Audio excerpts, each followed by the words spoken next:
नमस्ते, welcome to my channel. आज म तपाईहरुलाई कुखुराको भुटन बनाउने रेसिपी भन्न जाँदैछु। आज मैले लिएको छु कुखुराको पाङ्ग्रा र कलेजो, प्याज, रातो सुक्खा खोर्सानी, हरियो प्याज, गोलभेडा, हरियो खोर्सानी, हरियो धनिया, तेल, अदुवा लसुनको पेस्ट, नुन, जिरा र धनियाको धुलो, रातो खोर्सानीको धुलो, बेसारको धुलो, गरम मसला। तपाईहरुले कुखुराको पाङ्ग्रा र कलेजो आफुलाई मनपर्ने साइजमा काट्न सक्नुहुन्छ। मैले चाहिँ यसरी काटेको छु। र अब काटिसकेपछि ग्यास अन गर्ने अनि प्यानमा तेल राख्ने। तेल तातिएपछि फर्स्टमा कुखुराको पाङ्ग्रा राख्ने र यसलाई एकछिन मजाले फ्राई गर्ने। कुखुराको पाङ्ग्रालाई चाहिँ खैरो नहुन्जेलसम्म फ्राई गर्ने। खैरो भइसकेपछि अनि अब कुखुराको कलेजो राख्दा हुन्छ।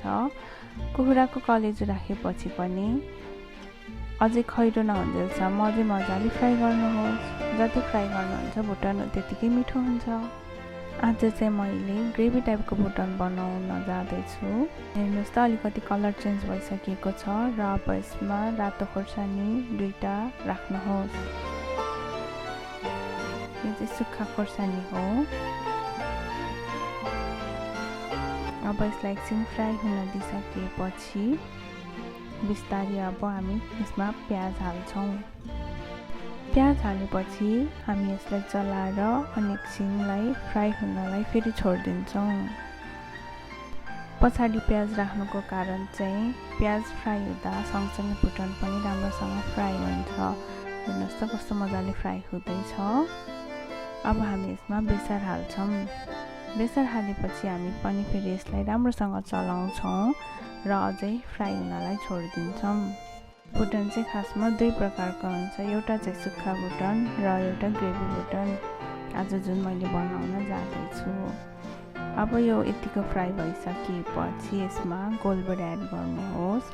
गोलभेडा राखिसकेपछि पनि गोलभेडा अलि पाकुन्जेलसम्म यसलाई मजाले चलाउनुहोस् र एकछिन अझै पनि फ्राई हुन दिनुहोस्। अब ग्यासलाई मिडियम फ्लेममा गरेर यसमा मसला हाल्छौँ। जिरा र धनियाको धुलो हाल्छौँ। जिरा र धनियाको धुलो हालेपछि हामी यसमा अब नुन हाल्छौँ। नुन चाहिँ तपाईहरुले आफ्नो स्वाद अनुसारको नुन हाल्नुहोस्। नुन हालेपछि हामी यसमा रातो धुलो खोर्सानी हाल्छौँ। रातो धुलो खोर्सानी हालेपछि एकचोटि यसलाई मजाले चलाउँछौँ ताकि अगाडि राखिसकेको मसला नडढोस् भनेर। एकचोटि राम्रोसँग चलाएपछि अनि हामी फेरि अब यसमा गरम मसला हाल्छौँ। गरम मसला हालेपछि यसमा अदुवा र लसुनको पेस्ट हाल्छौँ। अदुवा र लसुनको पेस्ट हालेपछि पनि फेरि एकचोटि राम्रोसँग चलाउँछौँ। अब यसलाई चलाइसकेपछि एकछिन राम्रोसँग फ्राई हुन दिनुहोस्। जति फ्राई हुन्छ त्यति मिठो हुन्छ। हेर्नुहोस् त फ्राई भएर यतिको भइसकेको छ र अब हामी यसमा हरियो लसुन एड गर्छौँ। हरियो लसुन हालेपछि पनि एकचोटि यसलाई राम्रोसँग चलाउँछौँ। अब हामी यसलाई लगभग 5 मिनेट जति फ्राई हुनलाई छोड्छौँ। हेर्नुहोस् त फ्राई भएर यतिको भइसकेको छ। एकचोटि राम्रोसँग चलाएर हामी अब यसमा माथिबाट हरियो धनिया छर्छौँ र अनि साथसाथै तपाईहरुलाई स्पाइसी खान मन लाग्छ भने यस सँगसँगै हरियो खोर्सानी पनि काटेर छर्न सक्नुहुनेछ। अब ग्यासलाई सानो फ्लेममा गरेर लगभग 2 मिनेट जति हामी यसलाई छोपेर पकाउँछौँ। 2 मिनेट भइसकेको छ र हेर्नुहोस् त कस्तो हेर्दै मिठो भइसकेको छ। अब ग्यास बन्द गरेर यसलाई राम्रोसँग चलाउँछौँ र सर्भ गर्नको लागि रेडी हुन्छ। भुटनको बास पनि एकदम मिठो आएको छ।